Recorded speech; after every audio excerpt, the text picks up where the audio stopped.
Hello, and welcome back to Michigan Time. I'm your host, Sofia Lynch. We have a bit of a serious episode for you tonight. I'm sad to say, this week there is only one story and one story alone prevalent on the national conscience, and that's the hearing of Supreme Court Justice nominee and human megaphone Brett Kavanaugh. Oh, I'm sorry. It disgusts me to even say his name. People all over the country gathered to watch Dr. Christine Blasey Ford deliver her emotional testimony and to watch Judge Brett Kavanaugh cycle through the first 3 stages of grief live at Thursday Senate hearings. And like Kennedy and Nixon, the on-camera treatment boded better for one than the other. For those of you who managed to somehow stay under a rock this past week, Dr. Ford remained so poised that even Republicans were forced to call her credible. Kavanaugh, on the other hand, gave the committee a superb example of what an aggressive drunk would look like on trial. I feel like we should keep in mind that while Brett, and I'm going to call him Brett, is crying, yelling, and being all around combative, he's at a job interview. You wouldn't even get hired to mow your own grandma's lawn with that demeanor. I mean, he's up for a lifetime position as a level-headed, respectable judge, a position which implies impartiality, if I must remind you, and dealing with the most sensitive national cases. Yet, still he couldn't make it even 1 minute into his opening statement without switching to his outside voice. It's as if he noted every quality this country would want from a person on the Supreme Court and decided to do a performance art piece on what the exact opposite would look like. Even aside from the tantrum on a national stage, the best defenses he could muster were just weird brags or really unoriginal. Like, come on, man, you can't say you were friends with a woman who was sexually assaulted to prove you're not capable of sexual assault. Then again, maybe he was playing to the crowd that still thinks, I have a black friend, so I'm not a racist, is a valid defense. Also, Mary already used the I couldn't have done it, I'm a virgin line, tale as old as the Testament.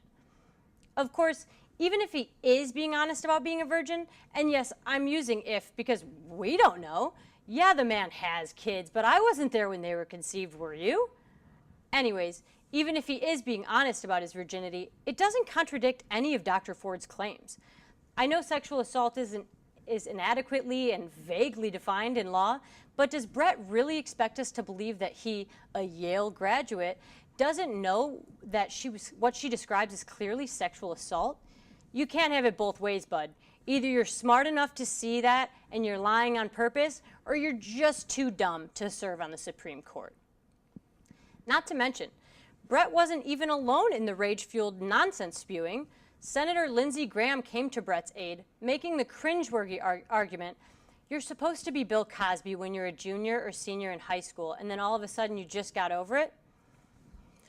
Well, first of all, I feel like it's important to note that there's a wide spectrum of offenses. Just because you're not Bill Cosby doesn't mean you're Tom Hanks. Please don't let us down, Tom. Second of all, he might have been a respectable judge for the past 30 years in your eyes, but that doesn't mean that he was a saint his entire life, incapable of committing any sins. It's like Graham doesn't even get that people can change over time. If there's anyone who's living proof that people can change, it's you, Lindsay. I mean, this tweet seems a far cry away from your current stance. Nonetheless, Graham really showed his current solidarity to his beer buddy with this tirade. This is the most unethical sham since I've been in politics. Boy, y'all want power. God, I hope you never get it. I hope the American people can see through this sham. If you listen really closely, past Lindsay screaming, you can just make out Merrick Garland eating popcorn on his couch while watching this unethical sham. I gotta say though, I really do feel for Brett. It must be so exhausting to be constantly and unethically accused of something you absolutely did. Honestly, I don't understand why the Republicans don't just dump him at this point. It seems like they're going to do more harm than good to the GOP. Did someone say GOP? Oh my God. Not now. No. I can't just sit idly by and listen to the liberal media jabber about us on this most unethical sham. You have questions about our motives? I have answers. Let's end this biased joke of a news program. An endless liberal agenda you try to push. Come on, how did you even get in here? I should kick your... Sorry, what? Fine.